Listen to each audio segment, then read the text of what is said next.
দেখেন তো, এরকম একটা বাচ্চাকে দেখলে কার মায়া হবে না? এই বাচ্চাগুলোকে অহরহ দেখতে পাচ্ছি ইদানিং।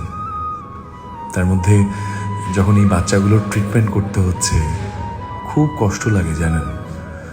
ওদের ব্যথা হয় সে তো আমি বুঝি, তারপরে বড়গুলা সহ্য করতে পারে, কিন্তু এই ছোটগুলা ব্যথা সহ্য করার মতো ক্ষমতাও তো ওদের নাই। যখন ট্রিটমেন্ট করে দিই কেউ করে কাঁদে।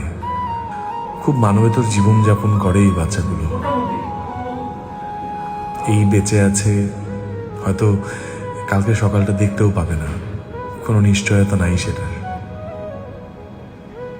ভালো থাকুক বাচ্চাগুলো, ওরা একটু বড় হোক নিশ্চিন্তে, এই কামনা করি। ভালো থাকবেন আপনারা, দোয়া করবেন এই বাচ্চাগুলোর জন্য।